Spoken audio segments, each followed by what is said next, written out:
following is a Silver Bullion television audiocast.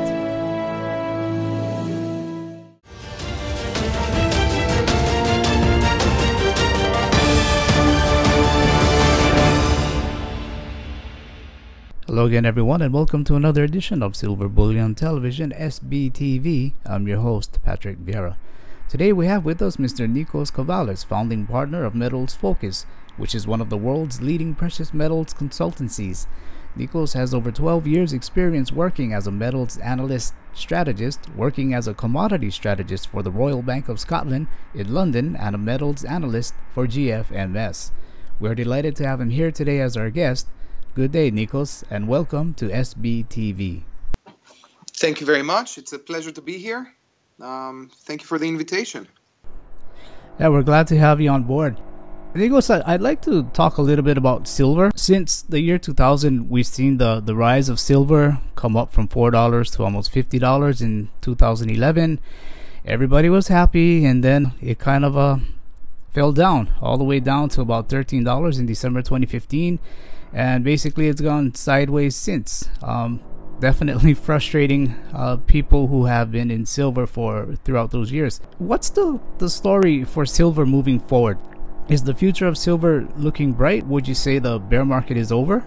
Well, I think the bear market has been over for some time already, right? I mean, the silver has been moving sideways, but it's very clear that the downside is limited from current levels. Every venture you've seen, let's say, towards 15 or below 16, and when it has gone even lower, I mean, it's been followed by by rebounds. So I think it's definitely the case that the bear market that we had from 2013 onwards is behind us. Now, unfortunately, I can't really turn around and tell you that there's a bull market coming up, or a genuine bona fide bull market. I think on the balance of probabilities, we're constructive, or we think prices will be skewed to the upside over the next 12 months to 18 months.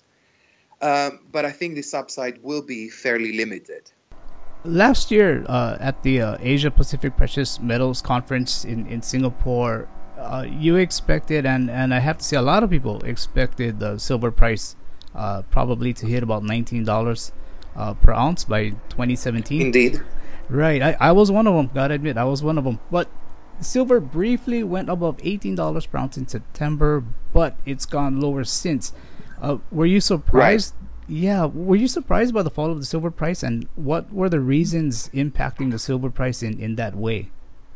I mean, I would say that I was not surprised by the fall in the silver price, given what's happened. I have been somewhat surprised at what has happened. I am surprised at how bullish market participants continue to be towards equity prices across the board.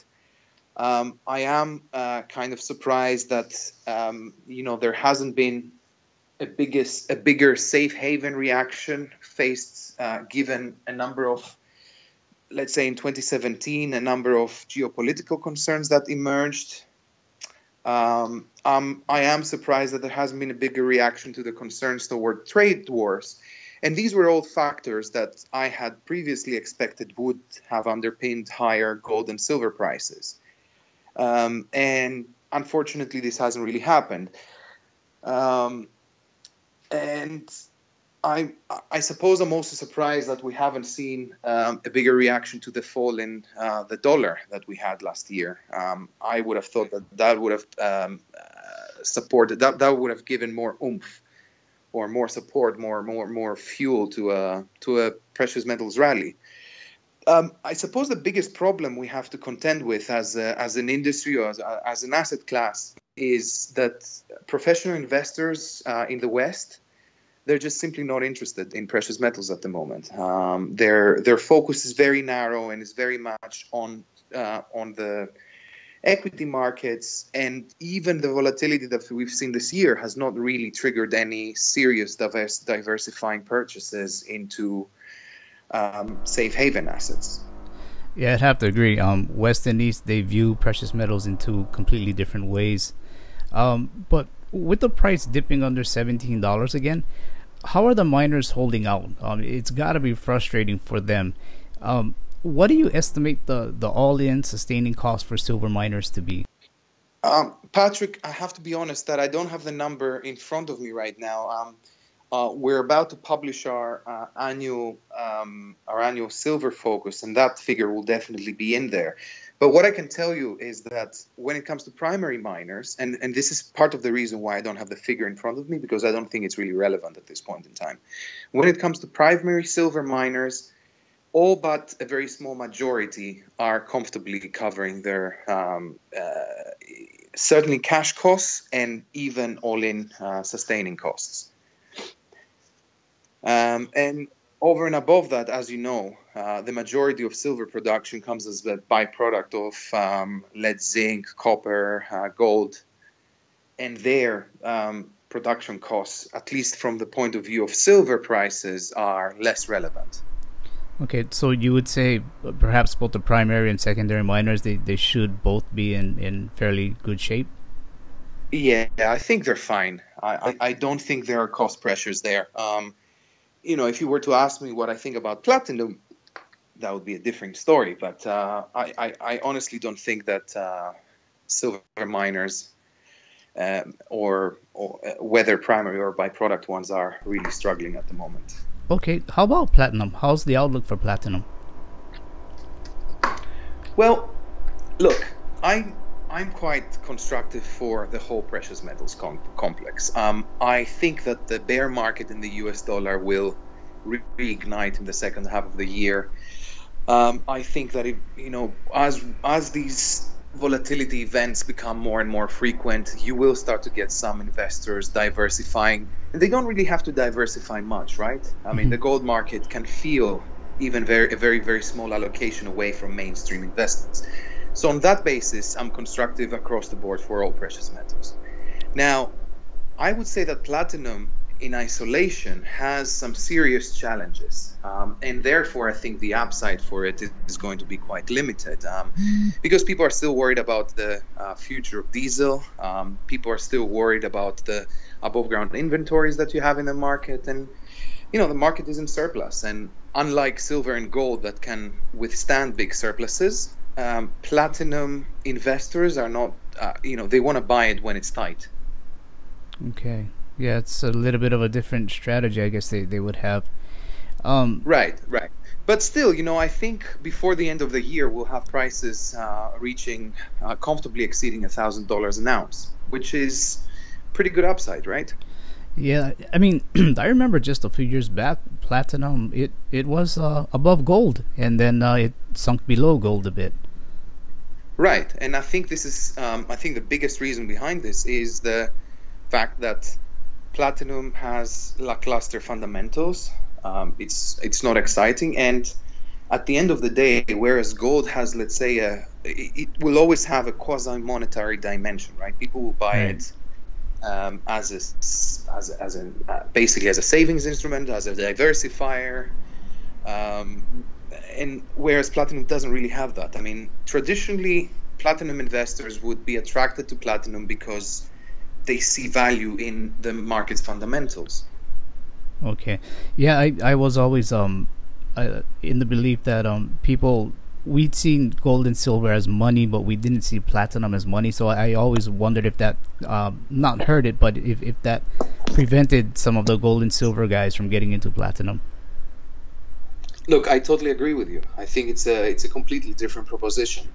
The past few years, I've always been looking at the Silver Institute's demand on silver, and I've always seen silver was $100 million deficit. I mean, 100 million ounces deficit, 70 million ounces deficit, 100 million ounces deficit, year after year after year. Is this deficit continuing to go on, or is the supply okay? Look, Patrick, I'll be honest with you. As you know, we have our own estimates for the market, and I'm afraid we don't see the market in deficit. We see it in surplus. And honestly speaking, I don't understand how you could possibly have a market in deficit and then have the sort of increases in inventories that we've seen in the last 18 months. So personally, I think the market has been in surplus for quite some time. and will probably continue to be in surplus. And this is why COMEX inventories have increased by, Christ, I can't even remember what. I think if you put together COMEX as well as London, last year we had almost 5,000 tons of additions, or maybe more than 5,000 tons. I forget the exact figure, but you can look at both COMEX inventories, and you can also look at what the LBMA is publishing for London stockpiles, and they're up a lot. Okay, so the industrial demand for silver, it's rising every year? Yeah, industrial demand is in rude health. You have two big sectors, or let's say two and a half, or let's call it three big sectors are good for silver. First of all, the solar market is still doing very well, and even though panel manufacturers are trying to reduce the amount of silver that they include in each panel, the growth in final demand, the growth in installations has been spectacular, and you've also have stock building to satisfy a growing industry. So this sector has been extremely good. Silver use in automotive applications has also been extremely good. And then you still have some support. The reason why I say 2.5 is because you still have some support from the handheld devices and, let's say, personal electronics, although that is not as strong as it was a few years ago. But that's still positive. So yeah, industrial demand, we're definitely seeing having grown significantly last year, and although growth might be a bit slower this year, I think it's still in positive territory. Okay, how about retail investor demand in terms of coins and bars purchases anyway in 2017? Yeah, sorry about that. Yeah, I mean, what's your on the ground? Does it feel that there's a substantial disinterest now in bars and coins, or what does your data tell you? Absolutely, that's been the biggest problem, the biggest headache for silver in the last couple of years. Already from 2016, we saw a big decline in demand. And then last year, it was just, this continued. And there's two big problems there. And unfortunately, they're the two biggest markets for bullion products, silver bullion products. India and the United States, they're both suffering. I mean, demand there is weak across both markets. In India, you have a combination of factors, right? You have, first of all, market saturation. We had a few years of exceptionally strong volumes, and that meant that the market is already very long silver. And then you also had the clampdown of the informal economy that has had a really profound impact on interest in silver bars. In the US, it's a different story. Part of it is also saturation, because actually, if you look at gross demand, is nowhere near as bad as net demand is, and that's because but dealers can satisfy it from old coins that are coming back to the market. But there's also other factors. There's the strength of the equity market is diverting retail investors' attention. There's disappointment with the uninteresting moves, the low volatility in silver. It's not going down enough to trigger bargain hunting. It's not going up enough to have people chasing the price up. And I think the change in administration has had an impact on silver, because a lot of the silver buyers were very concerned about the previous administration and what it would mean for the future of their savings, and a lot of them are Trump supporters, so they're happy with the new administration. So they see less reason to hedge. And again, this is why a lot of these guys are focusing on the equity markets now. Okay, and we did see some movement with the price of oil. How much of a factor is oil in the price of silver and gold? You know what? This really varies over time. There's periods of time when it's very relevant, and if you go back a few years, the correlation between oil, gold, and silver was quite high, and then there are other times where it can have the opposite impact. Right. I think it depends on what drives the rally in the oil price, right? Right. I think if it's If you're in a situation where oil looks strong because of strong economic growth, that could actually be in a kind of negative for precious metals because the appetite for let's say safe haven or diversifying assets is weak. If we're in a situation where there's a crisis and this way oil is going up, then it could be positive. Then there are other periods when it's a cross commodity rally. So like we had back in 2008. Before 2007, 2008, then all commodities were going up simply because investors were buying baskets, so everything was going up at the same time. Right. From what I've seen, a lot of the precious metals guys, they kind of went into cryptocurrencies and dabbled in that a bit and made their money and came back and bought more gold and silver with it. Yeah, there's some cases like that, but honestly speaking, I don't think there's a huge connection between cryptos and precious metals. I don't think that's been a big threat to precious metals investment because across the majority of markets, the type of investor that the demographic and the type of person that would be interested in physical gold and silver is not quite the same as a crypto investor. Of course, there is some overlap, right? But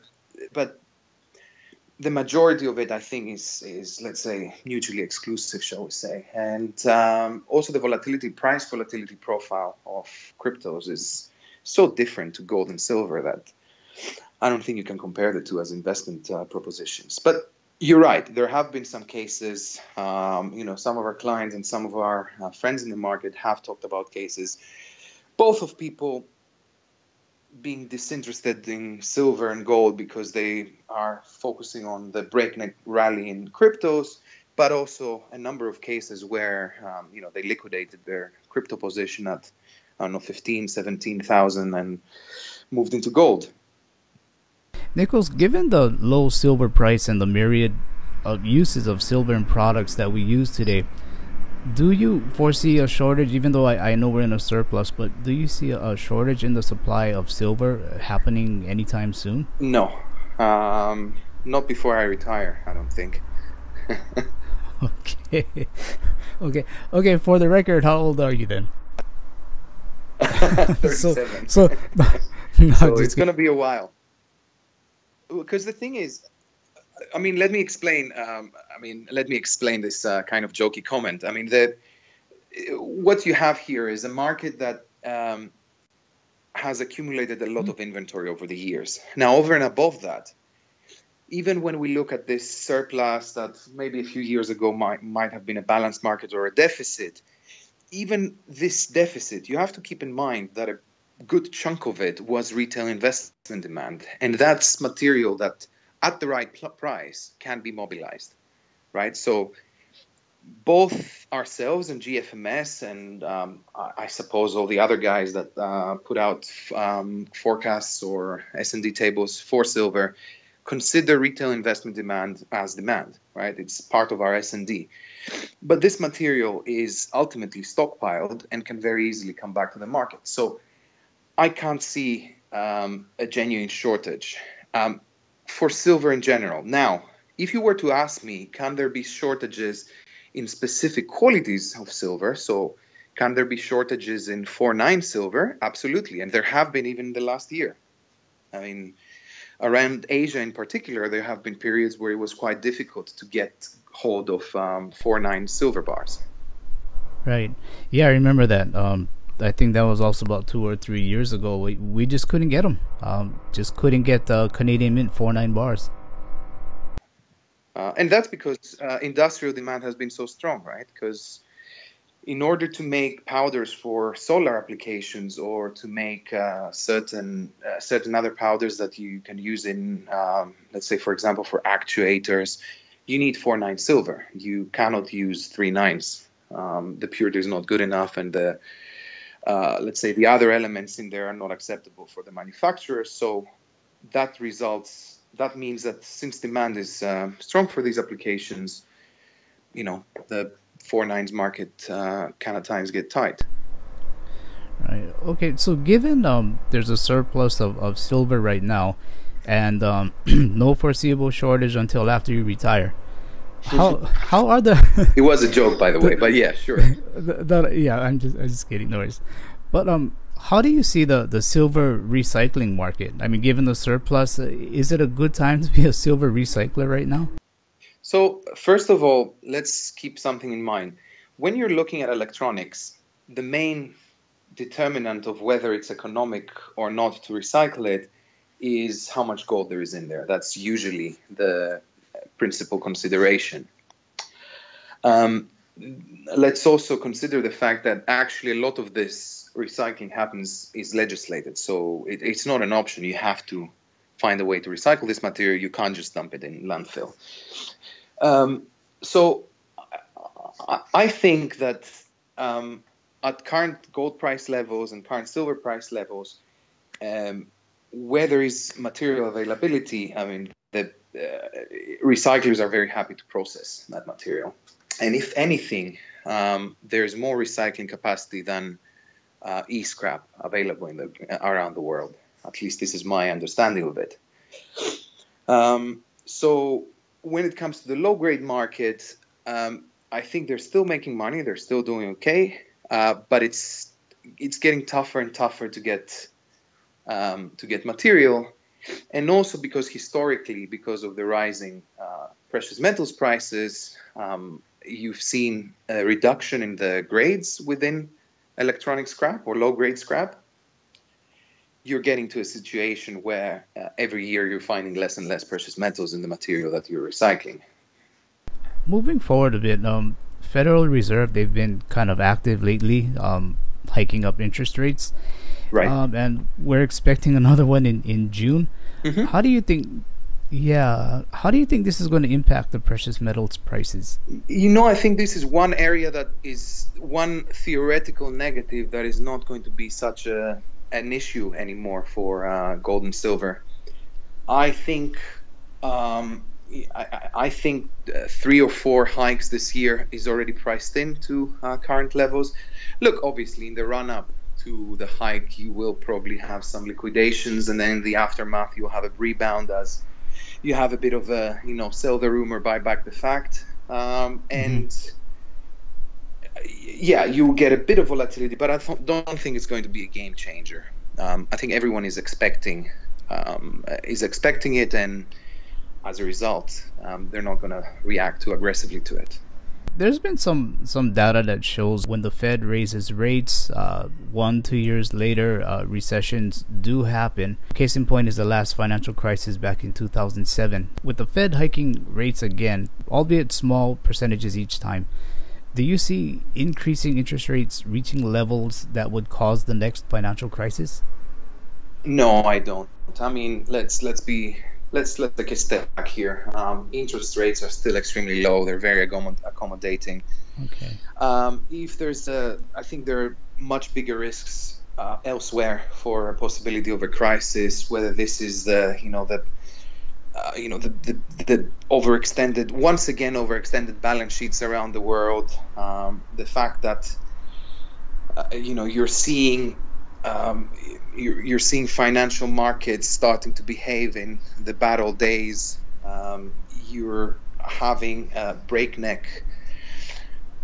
You've had a breakneck rally across everything in the past couple of years.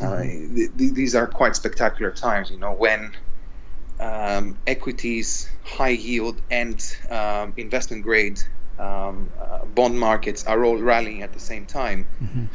That creates the problem of contagion, right? If something goes wrong in one of these asset classes, you can very quickly see a meltdown across the board. So I think these are much bigger risks than the possibility of an extra 25 or 50 basis points increases suddenly sucking out liquidity from the market.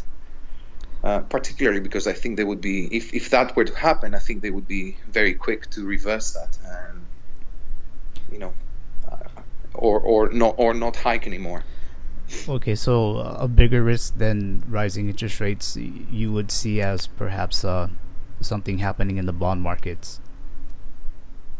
Bond markets or in the equity markets, but when does the bubble explode, and if it erupts, how badly does it affect other asset classes, and how quickly does it spread around the globe?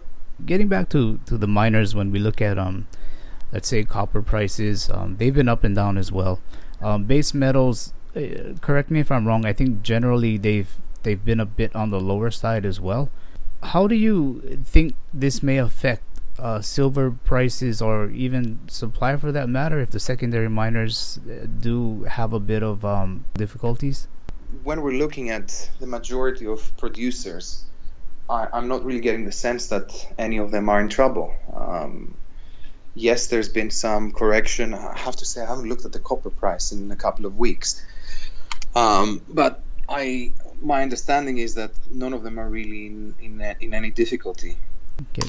Do you think we'll get back to a sound, steady $17 per ounce silver by the end of the year? Yes, our forecast is actually for significantly higher prices than that. We actually think that whether it's the end of the year, or if you give me a second, I'll just pull out my price forecast. Sure. So we actually think that before the end of the year, we'll make a short-lived but very likely breach of the $20 mark. So 17 will actually look cheap at the time. But, as I explained, this is on the basis of, I explained our assumptions earlier, right? Yes. That we see the dollar moving downwards, and we think that there's going to be some volatility in equity markets before the end of the year. So on that basis, I think it's very easy to see silver get up to $20. But, generally speaking, it should be positive. Partly also because higher oil means higher inflation in the long run, so that's at the margin positive for precious metals. Okay. Nikos, I understand that you'll be speaking again at the Asia Pacific Precious Metals Conference in Singapore next month? I will, yeah. Great. Indeed, yeah, and it will actually be on silver, as it happens. Gonna have to try and find a way to get in there. But could you give us, our listeners, a sneak peek into what you might be sharing at the conference? I think you guys should all come and take part and make the conference an even bigger success than it was last year. Okay, have to try. Nikos, yeah, have to try. Excuse me. Sure. Nikos, before we wrap up, could you tell us more about the work you do at Metals Focus? Yeah, sure. So I'm one of the directors and founding members. So we started Metals Focus with my two business partners, Charles de Meester and Philip Newman. Philip Newman back in 2013, as it happens, and just as gold and silver prices were crashing. Mm-hmm. So as you can imagine, that was quite an interesting time for us to start the company. And I'm basically one of the directors focusing on the research, the data collection, as well as the analysis, the various reports that we do. And my particular focus is the East Asian market. So I'm responsible for all the team we have in East Asia, which is at the moment China and Taiwan and the Philippines. Okay, and I understand from your website you do both desk-based analysis as well as field research. Correct. Yeah. Could you explain to us a little bit about field research and what type of work is done? Yeah, sure. So what we do is, as you know, the precious metals market is very opaque. There is no official statistics out there on it. So what we do is we actually compile data ourselves. So our staff is in constant conversations with key market players around the world. We travel a lot, and we see them very regularly, and we exchange information. They're very kind to provide a lot of their confidential statistics about how they see the market, what their activities have been, and we put it all together and we basically piece a picture. Kind of like a puzzle. We put together a picture about the individual country level demand and also the global picture of the market. Nikos, thank you. We thank you very much for coming on the show, and it was a pleasure. Thank you. The pleasure was all ours, and thank you for sharing your insights. Thanks, and I look forward to seeing you in the crowd on Tuesday. I think I'm speaking. Yeah. Hopefully I can get there. So if the boss is listening, can I have a pass that day? That was Nikos Kavalis from Metals Focus with his views on the silver market.